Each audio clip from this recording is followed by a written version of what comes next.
Hai! Selain sarapan makanan bergizi, pagi-pagi jangan lupa sarapan informasi juga. Kalau kamu belum sempat baca, jangan khawatir. Karena aku, Alia Cantika, udah rangkumin informasi terkini di Narasi Pagi.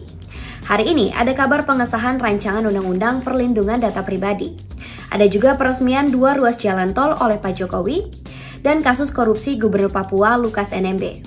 Dari luar negeri ada kabar bencana dari gempa bumi di Meksiko. Ini dia informasi selengkapnya. Rancangan Undang-Undang Perlindungan Data Pribadi atau RUU PDP akhirnya disahkan jadi undang-undang oleh DPR. Ya, ini angin segar sih ya buat masalah kebocoran data yang lagi jadi sorotan. Tapi masih ada catatan dari produk hukum tersebut. Selanjutnya, kami menanyakan kembali kepada seluruh peserta sidang, apakah rancangan undang-undang tentang perlindungan data pribadi dapat disetujui untuk disahkan menjadi undang-undang? Terima kasih. Akhirnya, rancangan Undang-Undang PDP disahkan jadi undang-undang. Undang-Undang Perlindungan Data Pribadi itu disahkan dalam rapat paripurna DPR RI pada Selasa 20 September 2022 kemarin. Rapat paripurna pengesahan Undang-Undang PDP dihadiri 295 anggota Dewan.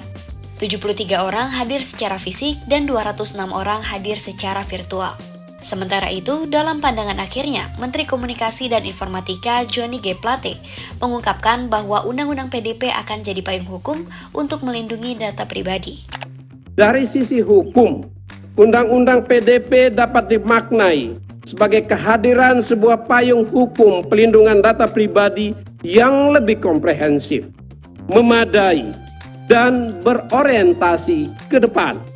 Naskah final rancangan Undang-Undang PDP yang telah dibahas sejak 2016 itu terdiri dari 371 daftar inventarisasi masalah atau DIM dan menghasilkan 16 bab serta 76 pasal. Jumlah pasal di rancangan Undang-Undang PDP ini bertambah 4 pasal dari usulan awal pemerintah pada akhir 2019 yakni 72 pasal. Sebelumnya, pada Rabu 7 September 2022, seluruh fraksi Komisi 1 DPR dan pemerintah sepakat membawa rancangan Undang-Undang PDP ke rapat paripurna. Meski demikian, masih ada sejumlah catatan dalam versi akhir Undang-Undang PDP ini. Di antaranya yang paling disorot adalah soal perlindungan data pribadi yang cenderung memihak para pejabat negara. Gak cuma itu yang disorot, kerja-kerja jurnalistik juga terancam dengan adanya undang-undang ini. Kekhawatiran kami sebenarnya bahwa undang-undang ini dijadikan alat untuk ketertutupan informasi. Yang kita tahu bahwa kita sudah memiliki undang-undang keterbukaan informasi. Lebih khusus lagi, misalkan kita bisa tarik di pasal 65 soal pemidanaan terhadap pengungkapan data pribadi. Dan di dalam pasal tersebut tidak ada pengecualian untuk satu, pejabat publik. Kemudian yang kedua, tidak ada pengecualian juga untuk kerja-kerja jurnalistik. Yang dimaksud AD, salah satunya adalah ketiadaan pengecualian untuk pejabat publik, agar data pribadinya boleh diungkap ke publik demi keterbukaan informasi. Soalnya, dalam pasal 4 ayat 2 Undang-Undang PDP ini, data catatan kejahatan merupakan data pribadi yang tak boleh diungkap ke publik. Padahal mengetahui rekam jejak kejahatan calon pejabat publik menjadi penting dalam proses demokrasi. Aturan hukum soal perlindungan data pribadi belakangan memang lagi jadi sorotan, terutama sejak maraknya peretasan dan jual beli data warga Indonesia yang terjadi di dunia maya. Sementara data pribadi warga negara Indonesia terus-menerus bocor, pemerintah tampaknya saling lempar tanggung jawab. Johnny G. Plate saat rapat kerja dengan Komisi 1 DPR sempat menyebut kalau serangan digital tersebut bukan domain Kemkominfo, melainkan Badan Siber dan Sandi Negara. Memang udah disahkan sih, tapi kok masih ada beberapa substansi yang patut dipertanyakan. Mari kita kawal apakah undang-undang ini benar-benar akan memihak untuk melindungi data pribadi warga. Presiden Jokowi meresmikan 2 ruas tol yang diklaim mempermudah akses logistik. Sementara ruas tol lainnya diproyeksikan akan rampung pada akhir tahun 2022. Tol mana aja ya? Dan dengan mengucap Bismillahirrahmanirrahim pada pagi hari ini, saya resmikan jalan tol Cibitung Cilincing dan jalan tol Serpong Balaraja Seksi 1 yang segera bisa kita operasionalkan. Terima kasih. Wassalamualaikum warahmatullahi wabarakatuh. Peresmian kedua tol berlangsung di Gerbang Tol Gabus, Kabupaten Bekasi, Jawa Barat pada 20 September 2022 kemarin.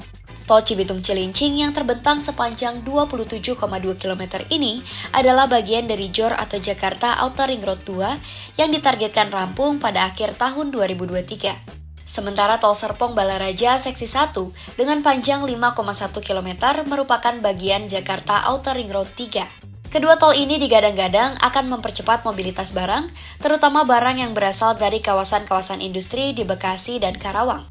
Sehingga sangat cepat dengan jalan tol Cibitung Cilincing ini dihantarkan kepada pelabuhan yang ada di Jakarta wilayah utara. Kecepatan inilah yang nanti akan mempermudah mobilitas barang dan tentu saja dengan kecepatan itu akan memperkuat daya saing produk-produk Indonesia yang akan diekspor. Jika JOR 2 dan 3 telah terhubung, maka kendaraan besar seperti truk-truk logistik tak perlu lagi melewati tengah kota Jakarta. Dengan begitu, kemacetan di Jakarta diprediksi akan berkurang. Memasuki bulan ke-9 di tahun ini, pemerintah masih punya PR buat kelarin sederet proyek jalan tol lainnya nih, sampai akhir 2022. Masih ada 199 km jalan tol yang ditargetkan rampung dan bisa beroperasi di tahun ini. Di antaranya Tol Cileunyi-Sumedang-Dawuan atau Cisumdawu yang diproyeksikan mendukung Bandara Kertajati. Tak hanya di Jawa, proyek jalan tol yang dikebut pembangunannya juga terdapat di pulau lainnya seperti di Sumatera. Terdapat pembangunan tol Sigli Banda Aceh Seksi 1, 5, dan 6 dengan panjang 38,2 km dan tol Kuala Tanjung Tebing Tinggi Parapat Seksi 1 dan 2 sepanjang 38,5 km yang diproyeksikan rampung pada akhir 2022. Pada periode 1 kepemimpinan Presiden Jokowi, total pembangunan jalan tol mencapai 1.298,49 km dan jalan non-tol sejumlah 3.843,38 km. Sedangkan pada periode 2, pembangunan jalan tol tercatat sepanjang 453,11 km. Kebut terus nih gunting pitanya. Semoga beneran berguna buat rakyat ya, dan gak jadi infrastruktur yang sia-sia. Gubernur Papua Lukas NMB resmi ditetapkan sebagai tersangka kasus korupsi. Tapi penetapan ini berujung polemik nih. Masa pendukung Lukas turun ke jalan dan menuding adanya rekayasa kasus. Penetapan Lukas sebagai tersangka disusul demonstrasi oleh massa yang mengklaim sebagai pendukungnya pada Selasa kemarin 20 September 2022 di Jayapura. Dikutip dari cnnindonesia.com, demonstrasi yang diikuti ratusan simpatisan Lukas dimulai dengan long march dari Wayana Expo menuju ke pusat kota Jayapura. Massa menuding penetapan Lukas sebagai tersangka adalah kriminalisasi. Pada 12 September 2022 lalu, massa juga sempat mendatangi Makobrimob Kota Raja Papua. Saat itu, Lukas dijadwalkan menjalani pemeriksaan KPK atas kasus suap dan gratifikasi. Ia diduga menerima uang sejumlah 1 miliar rupiah dari seseorang. Tapi, Lukas tak hadir dalam pemeriksaan tersebut dan dikabarkan sedang sakit. Juru bicara Gubernur Papua Muhammad Rifai Darus mengklaim bahwa aksi demonstrasi berjalan damai dan lancar. Sebelumnya, Menteri Koordinator Bidang Politik, Hukum, dan Keamanan Mahfud MD turun gunung untuk menindaklanjuti penetapan tersangka Lukas. Ini Mahfud lakukan bersama Pusat Pelaporan dan Analisis Transaksi Keuangan serta Komisi Pemberantasan Korupsi. Kasus Lukas NMB bukan rekayasa politik. Tidak ada kaitannya dengan parpol atau pejabat tertentu, melainkan merupakan temuan dan fakta hukum. Dugaan korupsi yang dijatuhkan kepada Lukas NMB yang kemudian menjadi tersangka, bukan hanya terduga, bukan hanya gratifikasi 1 miliar. Lantas, apa saja dugaan korupsinya? Pusat Pelaporan dan Analisis Transaksi Keuangan atau PPATK menemukan bahwa Lukas terlibat dalam perjudian. Lukas terlacak menyetor uang secara tunai berjumlah 560 miliar rupiah ke kasino. Uang itu diduga disetor ke rumah judi dalam periode yang tidak sebentar. Salah satu temuan PPATK, politisi Partai Demokrat ini pernah menyetor langsung uang senilai 5 juta dolar Amerika Serikat atau setara 75 miliar rupiah ke rumah judi. Ada 2 negara tempat Lukas melakukan transaksi perjudian. Namun, PPATK belum mau menyebut negara mana yang dimaksud. Untuk mempermudah penyelidikan dan penyidikan, PPATK juga telah memblokir sejumlah rekening yang terkait kasus Lukas ini.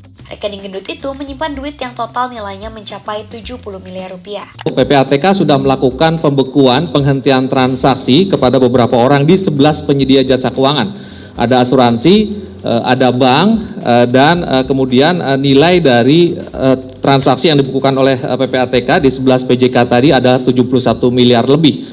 Selain terlibat perjudian, Lukas juga diduga melakukan penyelewengan dana Pekan Olahraga Nasional atau PON Papua. Nggak cuma itu, PPATK mendapati pula alokasi janggal untuk pimpinan pemerintah Provinsi Papua yang nilainya mencapai ratusan miliar rupiah. Padahal, terakhir Lukas melaporkan harta kekayaannya ke KPK pada Maret 2022 jumlahnya hanya 33,7 miliar rupiah. KPK pun berusaha memeriksa Lukas NMB, namun hingga kini KPK belum berhasil menemui Lukas. KPK berdasarkan undang-undang yang baru ini bisa menghentikan penyidikan dan menerbitkan SP3. Ya. Kalau nanti dalam proses penyidikan, ya Pak Lukas itu bisa membuktikan dari mana sumber uang yang puluhan ratusan miliar tersebut, penuhi undangan KPK, panggilan KPK untuk diperiksa. Atas penetapan ini, pengacara Lukas NMB menyatakan bahwa uang yang dikirim ke kasino menggunakan uang pribadi Lukas. Waduh, harus benar-benar diperiksa nih. Kalau KPK dan PPATK punya bukti atas dugaan kuat korupsi Lukas NMB. Setelah Taiwan, gempa bumi mengguncang Meksiko dengan kekuatan magnitudo 7,6. Peringatan tsunami juga sempat melanda kawasan yang terdampak gempa. Gempa tersebut melanda lepas pantai negara bagian Michoacán, Senin 19 September 2022 waktu setempat. Hingga berita ini ditulis, The Independent melaporkan bahwa 2 orang tewas akibat gempa itu. Seorang meninggal akibat terkena runtuhan pusat perbelanjaan di pelabuhan Manzanillo, sementara seorang lainnya ditemukan meninggal di sebuah mal. Ironisnya, gempa itu terjadi di hari peringatan gempa besar yang menewaskan ribuan orang pada 1985 dan 2017. Dalam cuitannya, Presiden Meksiko Andrés Manuel Obrador mengatakan tengah berkomunikasi dengan pejabat terkait untuk mengetahui kondisi di daerah yang paling terdampak gempa. Sesaat setelah terjadi guncangan, alarm peringatan tsunami juga sempat dibunyikan. Namun, peringatan akhirnya dihentikan. Otoritas Meksiko mengatakan bahwa ancaman tsunami telah berakhir. Ketinggian ombak hanya mencapai 0,3 meter di atas ketinggian ombak normal. Meski demikian, dilaporkan di beberapa wilayah dekat pantai, ombak tsunami sempat masuk menerjang daratan dan menggenangi jalanan. Di media sosial, netizen di sana mengunggah video ketika gempa terjadi. Sejumlah gedung terlihat bergoyang hebat diguncang gempa bumi, beberapa bangunan pun dilaporkan rusak. Di antaranya gereja San Miguel Arcangel di Michoacán yang terlihat rusak akibat gempa ini. Mexico.as.com juga melaporkan setidaknya 20 rumah sakit terkena dampak gempa. Fasilitas medis yang terdampak berada di Uruapan, Apatzingan, Pátzcuaro, dan banyak kawasan lainnya. Sesaat setelah gempa, 1,2 juta warga juga tak bisa mengakses daya listrik. Ini terjadi hingga pukul 15.30 waktu setempat ketika daya listrik kembali menyala di 68% wilayah. Badan Survei Geologi Amerika Serikat atau USGS mencatat gempa ini berpusat di 37 km sebelah tenggara Aquila. Gempa ini didahului serentetan gempa ringan. Setelah diguncang pada hari Minggu, rangkaian gempa di pantai barat Meksiko ini belum berakhir. Hari Selasa 20 September 2022 kemarin terjadi gempa susulan di wilayah Michoacán, Meksiko dengan magnitudo 5,6. Sebelum ini ada gempa di Taiwan, sekarang di Meksiko. Benar-benar pelajaran buat kita nih agar mitigasi gempa dilakukan sejak dini. Apalagi negara kita lokasinya berada di antara lempengan-lempengan bumi dan termasuk ke dalam Ring of Fire. Itu dia rangkuman informasi untukmu hari ini. Besok Narasi Pagi akan hadir kembali pukul 8 live di Instagram @narasi_newsroom dan Mata Najwa. Sehat-sehat, semangat, dan sampai bertemu besok.